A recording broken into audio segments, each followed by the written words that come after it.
কেউ কেউ বর্ডার পার হয়ে রক্ষা পেয়েছেন, আপনারা কোন বর্ডার পার হবেন চিন্তা করে দেখেন। এটা কি শুধুমাত্র একটা সরকার পরিবর্তনের আন্দোলন ছিল? এটা কি শুধুমাত্র এক দল লুটেরার পরিবর্তে আরেক দল লুটেরা এসে দেশটাকে খাবে সেই জন্য ছিল?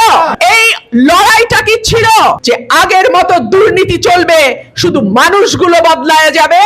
এই আন্দোলন সেই জন্য ছিল না। আমরা রাষ্ট্রের গুণগত পরিবর্তন চেয়েছিলাম। দুর্ভাগ্য আমাদের, আমরা দেখলাম 15 বছর যা হয়েছে, দেশ এখন প্রায় সেই পথেই যাচ্ছে। বিএনপি চমৎকার, তোমরা নতুন স্বৈরাচার। আজ ছাত্রলীগ নিয়ে কথা বলার কথা, আওয়ামী লীগ নিয়ে কথা বলার কথা, শেখ হাসিনা নিয়ে কথা বলার কথা, বাধ্য হয়ে আমাদেরকে তারেক রহমান আপনাকে নিয়ে কথা বলতে হচ্ছে। আপনি ছাত্র দলকে সামলান। অথর্ব প্রধানমন্ত্রী আত্মার নির্বোধ, চাটুকার ও বাস্তবতা বিবর্জিত মন্ত্রী পরিষদ দিয়ে দেশ ভালোভাবে চলতে পারে না। আসসালামু আলাইকুম। দেশ ও দেশের বাইরে দূর দূরান্ত থেকে যারা এই মুহূর্তে ভিডিওটি দেখছেন, তাদের সকলকে অনুরোধ করব, দয়া করে পুরো ভিডিওটি খুবই ধৈর্য সহকারে দেখবেন। প্রিয় দর্শক শ্রোতা মণ্ডলী, খুব গুরুত্বপূর্ণ একটা বিষয় নিয়ে আলোচনা করব আজকে আপনাদের সাথে। সাম্প্রতিক সময়ে আপনারা দেখেছেন নানা কারণে বিএনপি সরকার সমালোচিত হচ্ছে। দেশের রাজনৈতিক পরিবেশ খুব একটা ভালো নয়, রীতিমতো উত্তাল পরিস্থিতি বিরাজ করছে গেল কয়েকদিন যাবৎ। আমরা দেখতে পেরেছি এনসিপি নেতাকর্মীদের ওপরে ছাত্রদল যুবদলের হামলা, আমরা দেখতে পেরেছি ছাত্র শিবিরের ওপরে যুবদল এবং ছাত্রদলের হামলা। এছাড়াও নানা কারণে বিতর্কের মুখে এখন বিএনপি সরকার। ক্ষমতায় বসেছে, সরকার গঠন করেছে বিএনপি মাত্র কয়েক মাস হলো, এরই মধ্যে এত সমালোচনা।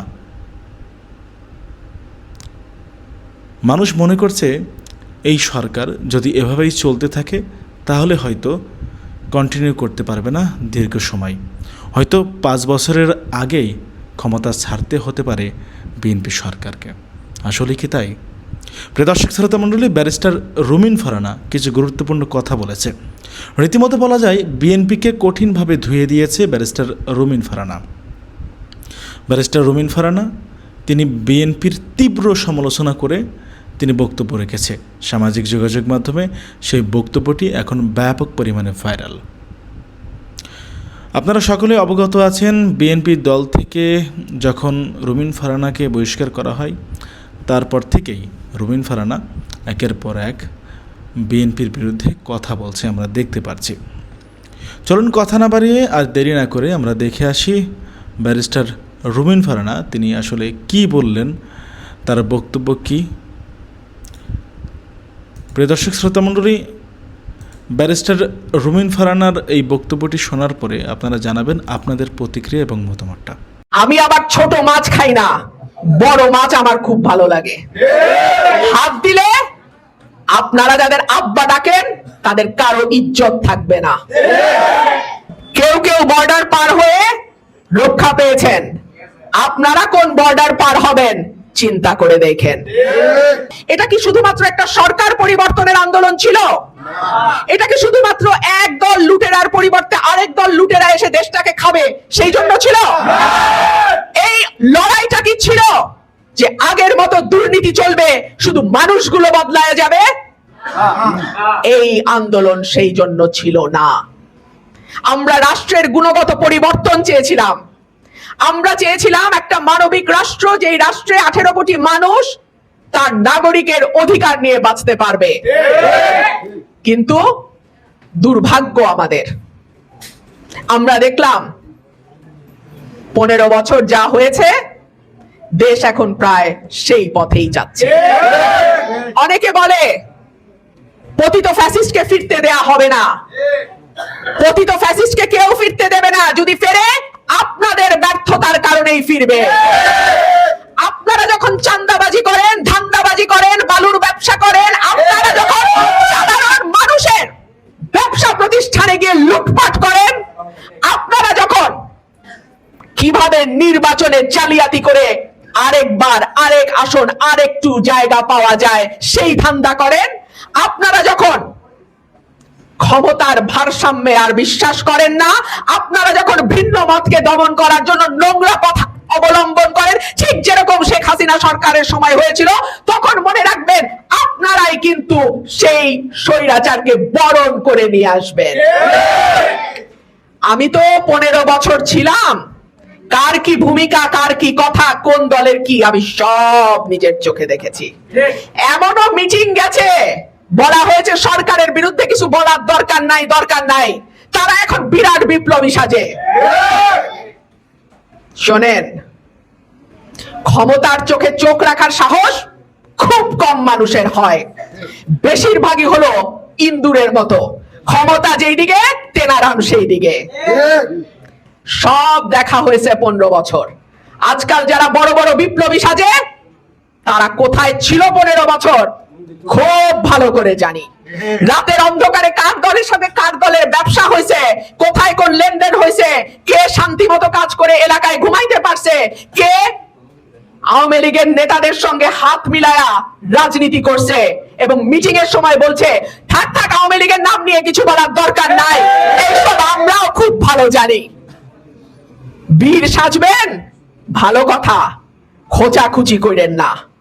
খোঁচাখুচি করলে আমি আবার ছোট মাছ খাই না, বড় মাছ আমার খুব ভালো লাগে।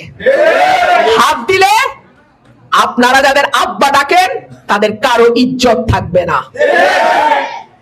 যাই হোক, সরাইল আশুগঞ্জের মানুষের কাছে আমার অনেক ঋণ, আমি আমার এই ঋণ পরিশোধের চেষ্টা করব।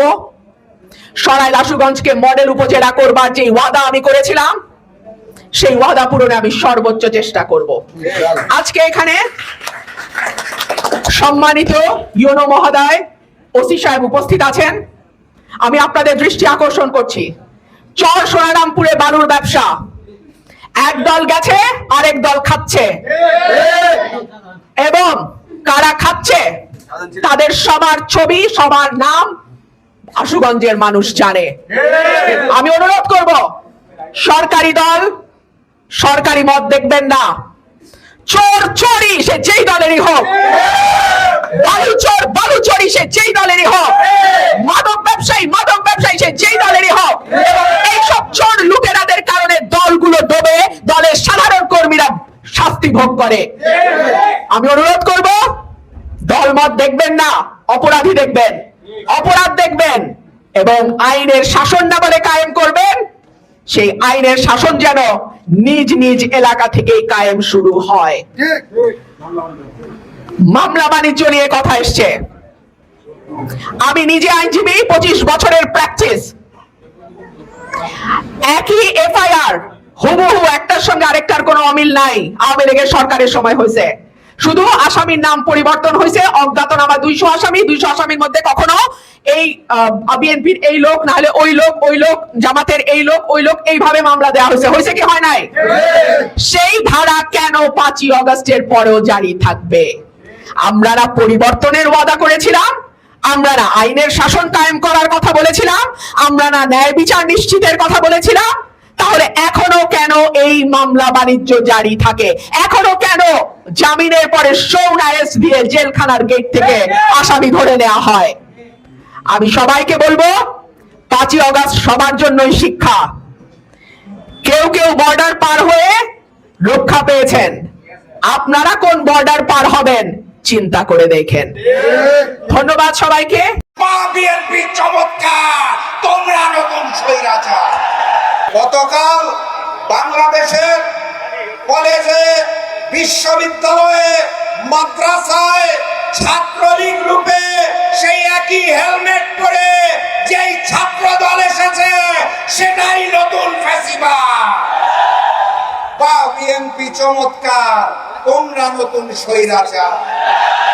সম্মানিত সাথী এবং বন্ধুগণ, দ্রব্যমূল্যের ঊর্ধ্বগতি, বিদ্যুতের ভুতুরে বিল, তেল গ্যাস জ্বালানির দাম বৃদ্ধিকরণ করে বাংলার মানুষকে ভাতে এবং পানিতে যারা মারতে চায়, তাদের আমরা বলতে চাই, বা বিএনপি চমৎকার, তোমরা নতুন স্বৈরাচার। সম্মানিত সাথী এবং বন্ধুগণ, আমির জামাত ডাক্তার শফিকুর রহমানের নতুন একটা মেসেজ পেয়েছি। আবু সাইদের প্রতীকী চিঠি থেকে একটা মেসেজ পেয়েছি। সেখানে স্পষ্ট ভাষায় বলা আছে, জুলাই এখনো শেষ হয় নাই, জুলাই এখনো শেষ হয় নাই। আর তাই এই নতুন জালেমের বিরুদ্ধে আমাদের বিপ্লব অনিবার্য ইনশাআল্লাহ। আমরা পারবো? আমরা এই বিপ্লবে বিজয়ী হতে পারবো? আমরা কি প্রস্তুত আছি? আমাদের পারতেই হবে। দেশের জন্য, স্বাধীনতার জন্য, সার্বভৌমত্বের জন্য, সংস্কার ও জুলাইয়ের জন্য অনিবার্য বিপ্লবে আমরাই বিজয়ী হব ইনশাআল্লাহ। আজকের এখান থেকে বাড়ি ফেরার আগে আমার অনুরোধ, 3টা শপথ করে বাড়ি ফিরবেন। কয়টা? 1 নম্বর শপথ, গণভোটের আলোকে আমরা জুলাই সনদ বাস্তবায়ন করব ইনশাআল্লাহ। 2 নম্বর শপথ, ফ্যাসিস্ট হাসিনা এবং গণহত্যাকারীদের বিচার, ওসমান হাদির হত্যাকারীদের বিচার আমরা বাংলার মাটিতে করব ইনশাআল্লাহ। 3 নম্বর শপথ, ওই পুরাতন জালেম আর নতুন জালেমের চূড়ান্ত পতন এই বাংলার মাটিতে নিশ্চিত করব ইনশাআল্লাহ। সবাই প্রস্তুত? দেখা হবে বিপ্লবে, দেখা হবে বিজয়ে। বিজয়ের পথে যাত্রা শুরু, জীবন অথবা মৃত্যু। আসসালামু আলাইকুম। আজ ছাত্রলীগ নিয়ে কথা বলার কথা, আওয়ামী লীগ নিয়ে কথা বলার কথা, শেখ হাসিনা নিয়ে কথা বলার কথা, বাধ্য হয়ে আমাদেরকে তারেক রহমান আপনাকে নিয়ে কথা বলতে হচ্ছে। আপনি ছাত্র দলকে সামলান, আবার বলছি ছাত্র দলকে সামলান, না হলে ছাত্রলীগ যেমন আওয়ামী লীগের পতন নিশ্চিত করেছে, এই ছাত্র দল তারেক রহমান তার চেয়ে কম সময় আপনার পতন নিশ্চিত করে আপনাকে বাংলাদেশ থেকে আবার বিতাড়িত করতে বাধ্য করবে। আসসালামু আলাইকুম ওয়া রাহমাতুল্লাহি ওয়া বারাকাতুহু। সংগ্রামী ভাই এবং বন্ধুগণ, ছাত্র জনতা, বাংলাদেশ ইসলামী ছাত্র শিবিরের সাথে ছাত্র দলের প্রতিপক্ষের মূল কারণ হচ্ছে এই বিশ্ববিদ্যালয়ে তারা আগামী দিনে মেধার ভিত্তিতে পরিচালনা করবে সেটা নয়, বরং ছাত্র শিবিরের সাথে ছাত্র দলের মূল প্রতিপক্ষের কারণ হচ্ছে তারা টেন্ডারবাজি করতে চায়, ছাত্র শিবির তা করতে দিতে চায় না। ছাত্র দলের সাথে ছাত্র শিবিরের প্রতিপক্ষের মূল স্লোগান সেই 2024-এর আজকের এই 5ই আগস্টই ফয়সালা হয়ে গেছে।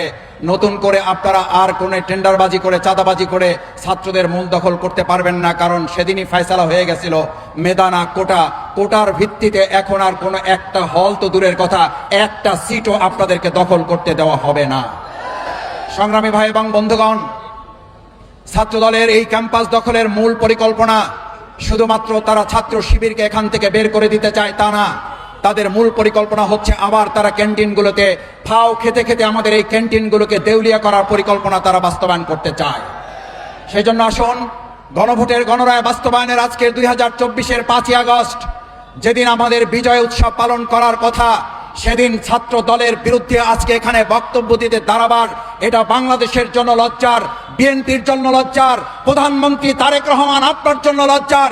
আজ ছাত্রলীগ নিয়ে কথা বলার কথা, আওয়ামী লীগ নিয়ে কথা বলার কথা, শেখ হাসিনা নিয়ে কথা বলার কথা, বাধ্য হয়ে আমাদেরকে তারেক রহমান আপনাকে নিয়ে কথা বলতে হচ্ছে। আপনি ছাত্র দলকে সামলান, আবার বলছি ছাত্র দলকে সামলান, না হলে ছাত্রলীগ যেমন আওয়ামী লীগের পতন নিশ্চিত করেছে, এই ছাত্রদল তারেক রহমান তার চেয়ে কম সময় আপনার পতন নিশ্চিত করে আপনাকে বাংলাদেশ থেকে আবার বিতাড়িত করতে বাধ্য করবে। সেই প্রত্যাশা ব্যক্ত করে আসুন, আবু সাইদ মুগ্ধ আলী রায়হানের এই বাংলাদেশ আমরা সবাই মিলে আধিপত্যবাদের বিরুদ্ধে, দখলদার চাঁদাবাজদের বিরুদ্ধে রুখে দাঁড়াবো, সেই প্রত্যাশা ব্যক্ত করে আমার বক্তব্য শেষ করছি। আল্লাহ হাফেজ। বাংলাদেশ জিন্দাবাদ, বাংলাদেশ ইসলামী ছাত্র শিবির জিন্দাবাদ। অথর্ব প্রধানমন্ত্রী আত্মার নির্বোধ, চাটুকার ও বাস্তবতা বিবর্জিত মন্ত্রী পরিষদ দিয়ে দেশ ভালোভাবে চলতে পারে না, এই ধারণা আমি আগেই পোষণ করতাম। কিন্তু মাত্র 5 মাসের মধ্যেই সরকার এমন লেজে গোবরের অবস্থা সৃষ্টি করবে সেটা সত্যিই কল্পনা করিনি। আজ দেশের চিত্র এমন যে প্রতিদিনই কোনো না কোনো ইস্যুতে মানুষ রাস্তায় নামছে। কোথাও গ্যাসের দাবিতে আন্দোলন, কোথাও বিদ্যুতের দাবিতে বিক্ষোভ, কোথাও জ্বালানি তেলের সংকটে জনদুর্ভোগ, আবার কোথাও দ্রব্যমূল্যের ঊর্ধ্বগতিতে মানুষের আর্তনাদ।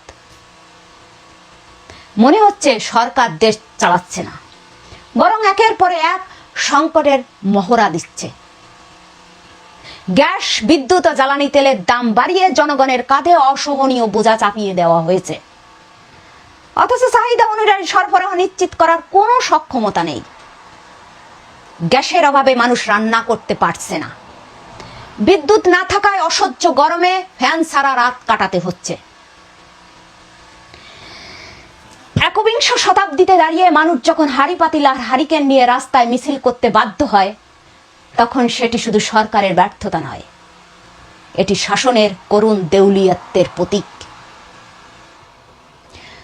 জ্বালানি তেলের সংকট এমন পর্যায়ে পৌঁছিয়েছে যে প্রতিটি ফুয়েল স্টেশনে 2-3 মাইল দীর্ঘ লাইনে 7-8 ঘন্টা দাঁড়িয়ে থেকেও মানুষ নিশ্চিত হতে পারছে না যে জ্বালানি পাবে। এ দৃশ্য কোনো উন্নত রাষ্ট্রের নয়, বরং ব্যর্থ ব্যবস্থাপনার জীবন্ত প্রতিচ্ছবি। অন্যদিকে দ্রব্যমূল্যের লাগামহীন ঊর্ধ্বগতিতে গরিব ও মধ্যবিত্ত মানুষের নাভিশ্বাস উঠেছে।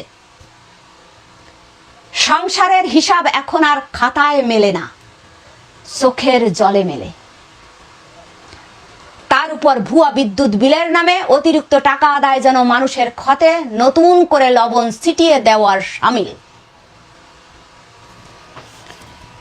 জুলাই সনদ বাস্তবায়নের প্রশ্নেও সরকার নাটকীয়তার প্রশ্রয় নিচ্ছে। প্রতিশ্রুতি আছে, বাস্তবায়ন নাই। আর বিরোধী দলের আন্দোলন দমনের নামে মানুষের ভাইরাল অর্গান নষ্ট করে দেওয়ার অভিযোগ গণতন্ত্রের জন্য গভীর উদ্বেগের বিষয়। বিএনপির শাসনামলে বিদ্যুৎ সংকট যেন বারবার ফিরে আসে। ইতিহাসেও সেই কথা মনে করিয়ে দেয়। 2006 সালের জানুয়ারি থেকে এপ্রিল পর্যন্ত বিএনপি সরকার আমলে চাঁপাইনবাবগঞ্জের শিবগঞ্জ উপজেলার কনসার্টে নিরবচ্ছিন্ন বিদ্যুৎ সরবরাহ, মিটার ভাড়া ও ন্যূনতম চার্জ প্রত্যাহার সহ বিভিন্ন দাবিতে গণ আন্দোলন গড়ে উঠেছিল। সেই আন্দোলনের সংঘর্ষ ও গুলির ঘটনায় 17 জন নিহত হন। তখন ইকবাল হাসান মাহমুদ টুকু ছিল বিদ্যুৎ প্রতিমন্ত্রী, আর এখন সেই টুকুই বিদ্যুৎ মন্ত্রী। এত বছর পরও যদি একই সংকট, একই দুর্ভোগ আর একই ব্যর্থতা মানুষের কপালে জোটে, তাহলে প্রশ্ন উঠতেই পারে, সমস্যা কি বদলেছে নাকি শুধু পদবিটাই বদলেছে? আজ জনগণ প্রতিদিন রাস্তায় নেমে সরকার প্রধান ও তার মন্ত্রীদের বিরুদ্ধে যে তীর্যক স্লোগান দিচ্ছে, তা ক্ষমতাসীনদের জন্য গভীর সতর্ক বার্তা। মানুষের ধৈর্যেরও একটি সীমা আছে। জনগণের কণ্ঠে যখন ক্ষোভ জমে বিস্ফোরিত হয়, তখন সেটিকে শুধু বিরোধিতার ভাষা বলে উড়িয়ে দেওয়া যায় না। বর্তমান পরিস্থিতি দেখে আমার কাছে মনে হচ্ছে সরকার গভীর জন অসন্তোষের মুখে পড়েছে। যদি দ্রুত কার্যকর পদক্ষেপ নিয়ে মানুষের আস্থা ফিরিয়ে আনতে না পারে, তাহলে রাজনৈতিকভাবে তাদের সামনে বড় চ্যালেঞ্জ অপেক্ষা করছে। আমার মূল্যায়ন হলো, পরিস্থিতি যেদিকে যাচ্ছে তাতে সরকার দীর্ঘদিন এভাবে টিকে থাকতে পারে না। মাননীয় প্রধানমন্ত্রী, আপনাকে সম্মান জানিয়ে বলছি, এই মানুষগুলোকে সামলান। হয়তো হাসিনাকে যেভাবে এই দেশ থেকে বিদায় করা হয়েছে, আপনাকেও বিদায় করার জন্য আপনার এই গন্ডা বাহিনী যাবে। এই পৃথিবীতে যারা স্বৈরাচার হয়ে পালিয়েছে, কোনোদিন তারা আজও তাদের জায়গায় ফিরে আসেনি, সুতরাং হাসিনাও আসবে না।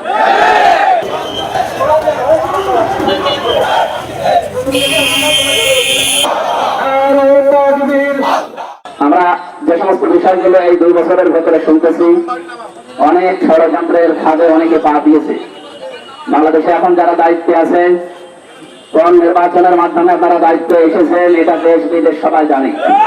সুতরাং নতুন করে যাদের ষড়যন্ত্রে পা দিয়ে কলকাতায় অলরেডি তাসলিমা নাসরিন এসে যে সমস্ত কথাগুলো জানিয়েছে, এতে প্রমাণ হয়ে যায় বাংলাদেশে যারা এখন দায়িত্বে আছে অলরেডি তারা অন্তত পার্শ্ববর্তী কোন রাষ্ট্রের ফাঁদে হাসিনার মতো পা দিয়ে বসে আছে। কারণ আমাদের জান, আমাদের মাল, আমাদের নামাজ, আমাদের ইজ্জত আবরু সব আমরা অলরেডি এই ইন্না সালাতি ওয়া নুসুকি আয়াতের দ্বারা আল্লাহকে দিয়ে দিয়েছি। এই ময়দানে যারা আজকে এসেছে, এরা আমার মনে হয় আমার মতো আজকে বিদায় দিয়ে এসেছে। সুতরাং আমাদেরকে কোনো গুজবে কান দিলে, ভয় দেখিয়ে, পৃথিবীর ইতিহাস যেটা বলে এই পৃথিবীতে যারা স্বৈরাচার হয়ে পালিয়েছে কোনোদিন তারা আজও তাদের জায়গায় ফিরে আসেনি, সুতরাং হাসিনাও আসে না। এরপরেও এই দেশে এখন 11 দলকে ভালো ভাঙার জন্য, নষ্ট করার জন্য যারা চেষ্টায় আছে, আল্লামা দেলাওয়ার হোসেন সাইদি রহমতুল্লাহ আলাইহি সর্বজন শ্রদ্ধেয় আলেম, তার ছবির উপরে যারা জুতা নিক্ষেপ করেছে, আমার মনে হয় আমি এই পবিত্র চত্বরে দাঁড়িয়ে বলছি মানুষগুলো সব জারজ সন্তান।